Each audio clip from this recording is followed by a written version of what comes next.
नमस्कार प्यारे किसान भाइयों। जो सरसों की फसल आप देख रहे हैं ये आज 105 दिन की हो चुकी है और आप देखकर ही अंदाज़ा लगा पाएंगे कि इसका उत्पादन इस बार बम्पर होने वाला है, क्योंकि इसके अंदर ब्रांचेज, फलियों की संख्या, फलियों में दानों की संख्या आप देख पा रहे होंगे एकदम बम्पर है। और जिसके आधार पर लगभग मैं कह सकता हूँ कि 15 क्विंटल प्रति एकड़ की दर से ये उत्पादन दे सकती है। दोस्तों आज के वीडियो में मैं इस सरसों की फसल के बारे में A to Z बात करने वाला हूं। हमने इस पे बुवाई पे क्या दिया, पानी पे क्या दिया, स्प्रे कौन सा दिया, जिससे आने वाले वर्ष में आप भी ऐसा प्रयोग कर सकते हैं और अगले वर्ष आप भी अपनी सरसों की फसल में इस प्रकार का उत्पादन ले सकते हैं। या जिन किसान भाइयों की सरसों की फसल अभी पानी पे है या उसमें स्प्रे किया जा सकता हो, तो उसमें आप क्या कर सकते हैं जिससे आप भी इसी प्रकार की सरसों की फसल आप ले सकें। दोस्तों इसकी वैरायटी की बात करूं तो ये 45S46 है पायोनियर की। इसे 105 दिन हो चुके हैं। जब इसकी बुवाई की जा रही थी तब हमने इसमें सल्फर 1 किलोग्राम प्रति बीघे की दर से, दानेदार वेंटेनाइट 11 मिला कॉम्प्लेक्स 2 किलोग्राम प्रति बीघे की दर से, DAP 10 किलोग्राम प्रति बीघे की दर से और बिखेर के लिए लगभग 15 किलोग्राम यूरिया हमने लिया था। दोस्तों पहले पानी पे उससे पूर्व जो भी खरपतवार आई थी मैंने आपको वीडियो बना के डाला था, उसमें से खरपतवार निकाली गई और जब इसमें ब्रांचेस फूटनी शुरू हुई तब हमने इसमें पानी दिया था। सरसों की फसल के अंदर पानी की टाइमिंग बहुत ही मैटर करती है उत्पादन को।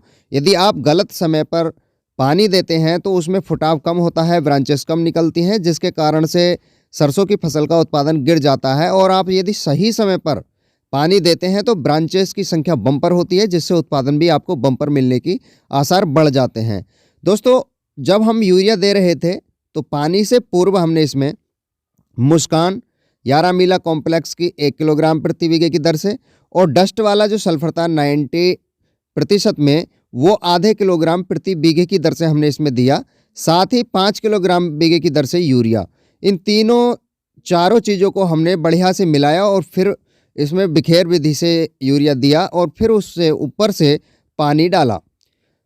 जब फूल प्रारंभ हो चुका था, लगभग 10 से 20% फूल खिल चुका था, उस समय एक रोग इसके अंदर आया था थ्रिप्स का। तो उस समय हमने इमिडाक्लोरोपिड की 1.5 ग्राम प्रति लीटर की दर से हमने इसमें मात्रा और साथ ही एक स्टिकर जिससे अच्छे से चिपक जाए दवाई, उसको हमने इसमें प्रयोग किया था, जिसके कारण से फिर कोई रोग नहीं आया और उसका परिणाम आप देख सकते हैं। पानी सही समय पर यूरिया के साथ हमने जो दिया वो मैंने बताया, और स्प्रे, ये 3 चीज़ें हमने इसमें की हैं। और उसके बाद आप देख सकते हैं हमारी सरसों की फसल एकदम लहरा के चल रही है। बम्पर ब्रांचेस हैं, बम्पर फलियां हैं और फलियों में दाने भी बहुत अच्छे से हैं।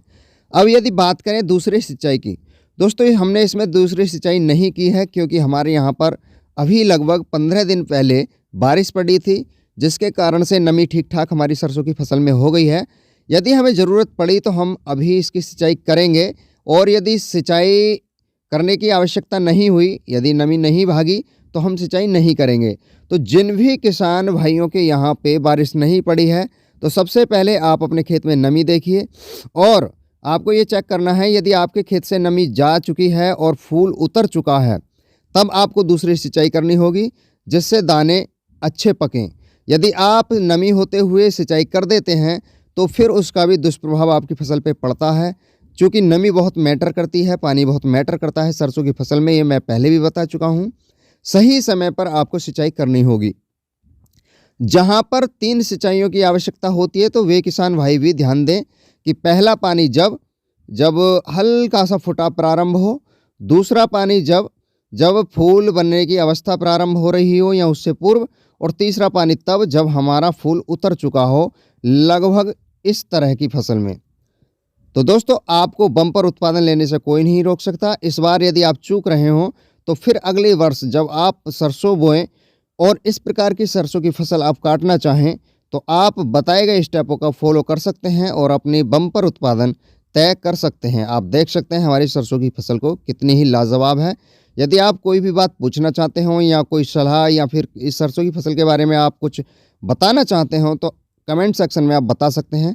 आज के वीडियो में केवल इतना ही। तो दोस्तों जानकारी कैसी लगी आप बताइएगा ज़रूर। आज के वीडियो में केवल इतना ही। नमस्कार।